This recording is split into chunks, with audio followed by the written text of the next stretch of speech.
to the next episode of the MB2 Underground podcast. My name is Joe Fox. Unfortunately, I'm without my partner in crime today, Miss Kiefer, Sarah Kiefer, on our awesome, incredible integration team and doctor transitions team. Miss Kiefer is hiking in the wilderness of Utah, so we wish her a very fun adventure, safe return, and no wild bear encounters that she does not want to have. But we have a very special guest today. We also happen to be at the MB2 owners retreat trip in beautiful Hotel Del in the gorgeous Coronado, California. We have an awesome guest today. Very excited to welcome the pride of Huntsville, Alabama. Thank you. Dr. Meghan Darby. Thanks for being here. No, it's my pleasure. My pleasure. Really appreciate you taking the time and getting up pretty early. Yeah, it's early. But like you said, you're on East Coast time. That's right. right. No big deal. It's not too bad. It's not too bad. That's right. Awesome. So, Dr. Darby, this podcast is about entrepreneurship.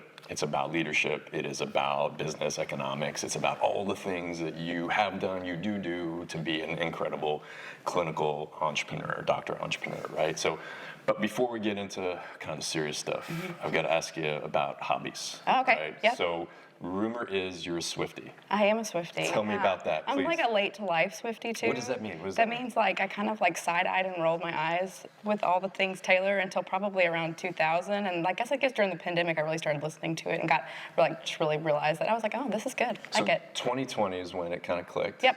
Okay.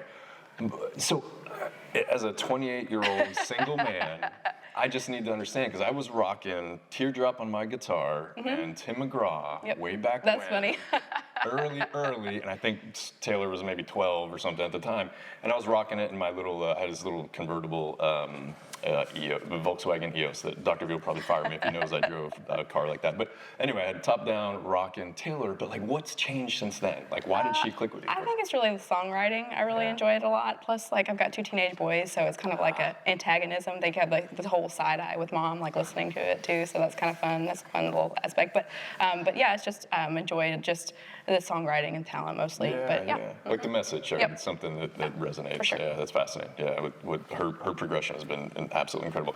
Tell me about your philosophy on hobbies in general. Oh, sure. It's like when you first have small kids. Like I opened my practice when my youngest was just turned 1 and my oldest was 4, and I was just leaving the Air Force and started the practice like from scratch. Like moved into mom and dad's basement, started from scratch. And so there are no time for hobbies then, right? Because you're like in the middle of it, and there's just such a steep learning curve. So, but then there's a point to where it's not like you are coasting, because you're never coasting, right? But there is a point to where you've got systems and the whole job is like not chasing shiny objects. And so I think part of that is just incorporating just other things you love outside of the office. And so, I do a lot of things, that I just really enjoy outside of clinical dentistry. Awesome. And it just keeps you going. Yep, right? absolutely. It's a release valve. Yep, absolutely. So walk me through that time period, right? Were you just a glutton for punishment? You had a 4-year-old and a 1-year-old. Yeah, it just is the way it kind of worked out. Like anybody that's a mom and an entrepreneur and a dentist, like there is a biological clock that ticks. There's the whole sort of, if you want to have kids, you just have to be kind of mindful of that all the time. And so I've been very blessed to have a very supportive partner and all that through everything. But yeah, it was. It was not easy.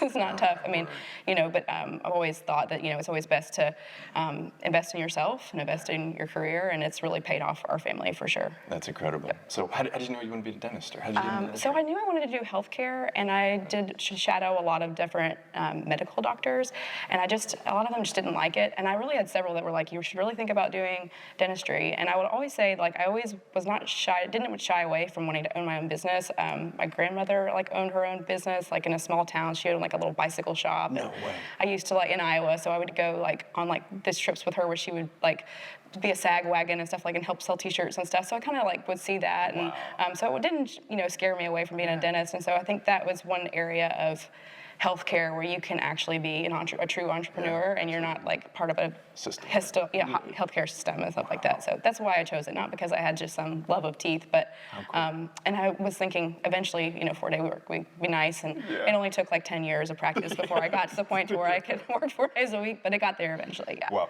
Do you think it's so cool to hear stories of family members that are entrepreneurs, right? And so I'd love to ask this question. Do you think entrepreneurship is innate in some form or fashion, right? Do you think it's genetic, or do you think it's learned? Or I think that there's like a certain amount of I think a certain amount of leadership that I've always enjoyed, and I think that my love of entrepreneurship kind of stems from that. I'm pretty risk averse, so that's another why. I mean, if you're going to be an entrepreneur, dentistry is a pretty safe space to be one. So I wouldn't say I'm like a super big risk taker or real bold like a lot of other people are, but I do think that I do like leadership. I like team building, and I think that's kind of where my love of business ownership comes from. That's fantastic. Yep. Was your path in dentistry through the Air Force? Actually, I got into dental school and then applied into the Air Force and got into like a scholarship program Like an there. ROTC type, yeah. And then actually did residency and then served back my time through there, and it's a great experience. Yeah. What was that like? Tell me about that. Did you do any traveling? Did you?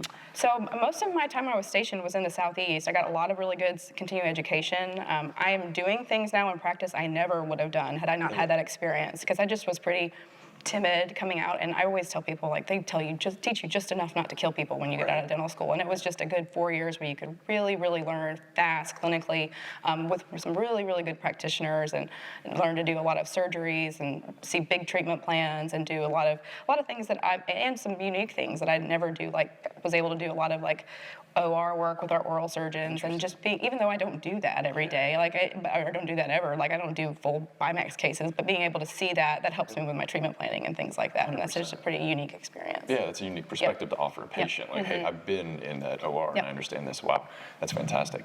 So what were you doing in March of 2020? Outside of maybe listening to some Taylor or just getting Taylor, what was happening then?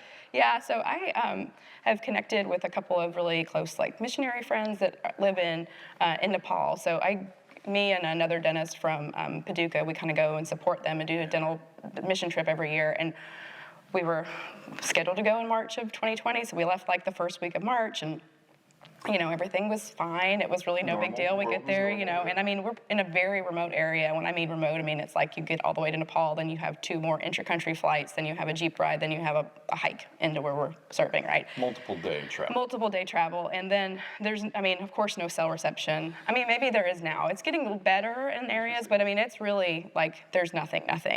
And we had this just amazing trip. We were able to serve a lot of people. It was absolutely picturesque. It was just a really great experience, connected with a lot of people, and we're hiking out on the last day. It's actually gorgeous. We're all high-fiving, and then all of a sudden you see everybody's phones go bing, bing, bing, bing, bing, bing, bing, bing, and it's just like, oh, Disney World shut down. Oh, the kids are out of school the whole year. Like, oh, what's going on? It's just like and it was nuts. It was like we were coming out like that last Thursday, and I remember Monday is when the governor told us all, like, you're closing your doors. Like, so, it was just this unreal experience because we were just totally off the grid, and that week is when the crap hit the wall and just everything went crazy. So, all of our families were stressed out. Like, it was a lot. It was a lot.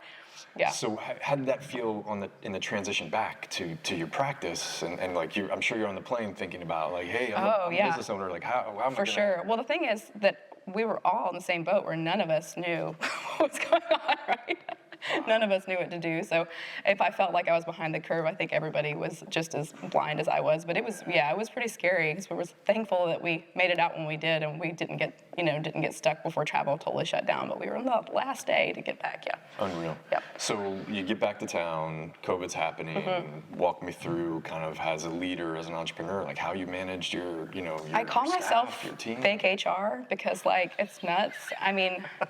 I don't know. Like, what do you do? Your accountant says you put yourself on disability, or put yourself on unemployment. I'm like, I'm an entrepreneur. Why am I going on unemployment? I don't know. Everything was topsy-turvy, upside down, and it's, to quote Taylor, fake it till you make it, right? Fake it till you make it, and I did. So, anyways, but That's awesome. That is true. Really, like I said, nobody knew what they were doing. You just kind of did the best you could and kept seeing patients the best you can, trying to keep everybody safe and. Wow. keep everything going. Yeah, as an entrepreneur, you often have to fake it till you make it, right? Yep. Thank you, Taylor. But yeah, I mean, in a leadership role, you have folks that their livelihood is based on your business. Oh, yeah. And they're looking up to you as the leader, the owner, and to make decisions. And like, you've got all these people that are, they're in your hands, so to speak. Like that's not easy.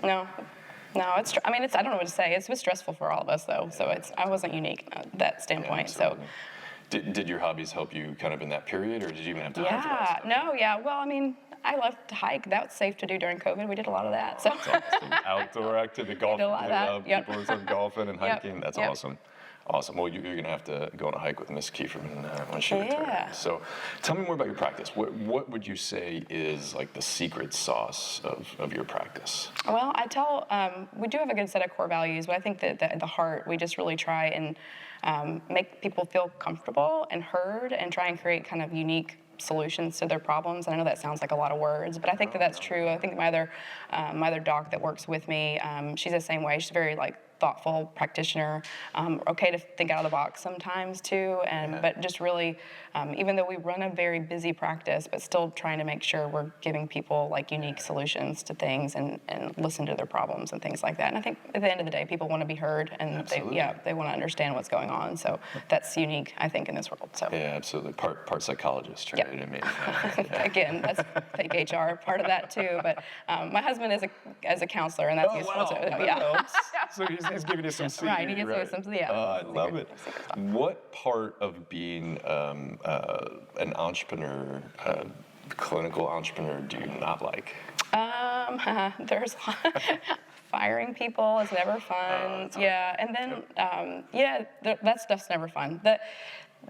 It's great to lead a team, and then it's also the worst part too. Yeah. Right? So finding and keeping reliable people is a blessing, but it's also it's definitely the hardest part of the whole deal, for sure. Peaks and valleys. What do you think has been the secret to your success with keeping great people? I think really setting clear expectations for deliverables on what everybody is responsible for in the office, and then also holding to that, because good employees or good team members are really not happy when you let ones that are not slide either. So that's the hard part, is really keeping that level of excellence, and I think you keep good people by doing that.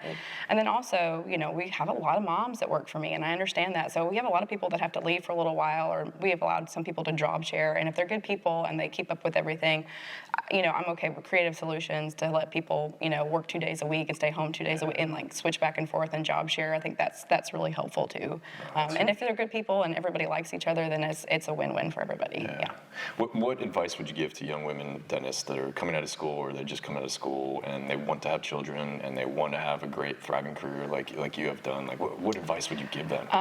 For one thing, you always have to keep your debt load in mind, because that gives you better choices and a lot less stress, because it's stressful enough, but I was very blessed not to have the huge debt load from my dental school because of my service in the United States Air Force, and I think that was a huge deal for making things more flexible, so I had more time with our kids later on. I wasn't having to take as many side hustles and things like that. That's for sure something I would definitely point out. And then also just, realistically, think about I'm very blessed to have a very, very engaged partner, and that's necessary too. I mean, because you can't do it all yourself. Yeah, 100%. Right. Yeah, parenting is a team sport. Yes. Right. That's fantastic. Awesome. I am always super impressed by incredible moms who have incredible businesses and have incredible entrepreneurs. So. Thank you for being here. Yeah, thanks. One fun question I like to ask toward the end. What is your craziest or favorite patient story of all time? All right. And it can be from the Paul, maybe. I don't know. Well, I will say we're getting ready to build a new office, which is very exciting. Wow. But I have shared a wall with a liquor store for the last 13 years, which has given us endless amounts of stories. But the old owners... the new owners are very legit. The old owners were not. There was a lot of just weird stuff going on all the time. There was a guy that lived there. There was all this crazy stuff. But one time, the lady came in, and she was the owner, and she was just high as a kite, and she had her front tooth off, and she was just like screaming in the lobby. And I was like, just come on back. I didn't have her fill out any paperwork. I just got her in the chair. We just re-cemented her crown. I set her out the front door. She comes back over with like 2 bottles of rum and three bottles of wine. And I was like, I didn't realize I just did this, but I think I just bartered services for liquor. You gotta report that to your account. Oh my God, that's hilarious. Yeah. Old school? Yeah, Old for school, sure, right? for sure, Due yeah. South. Oh, I love it. That is a cool story. That is a cool story. Well, listen, Dr. Darby, it's been an absolute joy to speak with you. Really appreciate it. Thanks for having me. Appreciate it. This has been a blast. So awesome. Listeners, thank you for joining another episode of the MB2 Underground podcast. We will catch you next time.